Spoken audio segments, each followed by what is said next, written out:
একটিমাত্র টিনের ঘর আর ১৬ জন শিক্ষার্থী নিয়ে ১৮৯৩ সালে যাত্রা শুরু।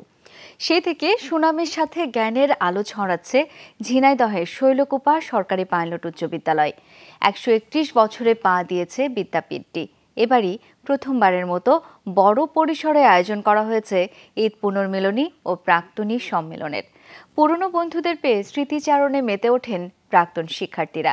ছিল বর্ণাঢ্য সাংস্কৃতিক অনুষ্ঠানের আয়োজন। জাতীয় সঙ্গীত ও পতাকা উত্তোলনের মধ্য দিয়ে শুরু হয় ঝিনাইদহের শৈলকুপা সরকারি পাইলট উচ্চ বিদ্যালয়ের সাবেক শিক্ষার্থীদের ঈদ পুনর্মিলনী ও প্রাক্তনী সম্মেলনের দিনব্যাপী আয়োজন। স্কুল প্রাঙ্গণ থেকে বের করা হয় বর্ণাঢ্য আনন্দ শোভাযাত্রা। ব্যানার নিয়ে অংশ নেন বিভিন্ন ব্যাচের সাবেক শিক্ষার্থীরা। শহর ঘুরে আবার স্কুল প্রাঙ্গণে ফিরে শেষ হয় র্যালিটি। এর পরের আয়োজন ছিল এক এক ব্যাচের পরিচিতি সভা ও সেমিনার। ৬২টি ব্যাচের অন্তত ১২০০ প্রাক্তন শিক্ষার্থী এই আয়োজনে অংশ নেন। স্কুল জীবনের বন্ধুদের পেয়ে স্মৃতিচারণে মেতে ওঠেন সবাই, যেন ফিরে যান শৈশবে। এমন হয়েছে যে ৩০ বছর পরে একটা বন্ধুর সাথে দেখা হচ্ছে।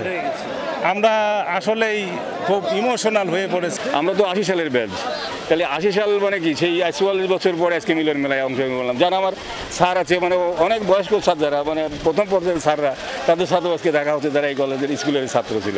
এখানে আমাদের দল মত নির্বিশেষে প্রত্যেকে আমরা এক আত্মা, এক প্রাণ, এক মন। পৃথিবীর বিভিন্ন প্রান্ত থেকে তারা চলে আসছে। এটা সম্ভব হয়েছে শুধুমাত্র আমাদের ভেতরে যে বন্ধন, পাইলট উচ্চ বিদ্যালয়কে কেন্দ্র করে আমাদের এই মেলবন্ধনটা আজকে একটা মিলন মেলায় পরিণত হয়েছে। এমন আয়োজন এবারই প্রথম।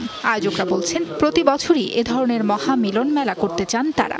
একটি নন পলিটিক্যাল সামাজিক প্ল্যাটফর্ম হিসাবে আপামর সকল শ্রেণী পেশার মানুষ এই স্কুলের যারা পড়েছে তারা যাতে একটা ভূমিকা রাখতে পারে শৈলকুপার জন্য বা উন্নয়নের জন্য, সেটি কিন্তু আমরা চাই, আমরা প্রত্যাশা করি।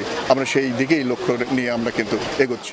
প্রাক্তনদের সম্পৃক্ত করে ঐতিহ্যবাহী এই বিদ্যাপীঠের বিভিন্ন সমস্যা সমাধানের আশাবাদ ব্যক্ত করেন আয়োজকরা।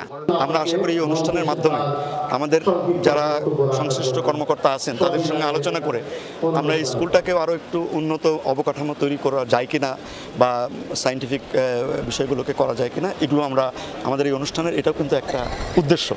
প্রাক্তনী সম্মেলনে প্রধান অতিথি হিসেবে উপস্থিত ছিলেন স্থানীয় সংসদ সদস্য নায়েব আলী জোয়ারদার। বিশেষ অতিথি ছিলেন পৌর মেয়র কাজী আশরাফুল আজম।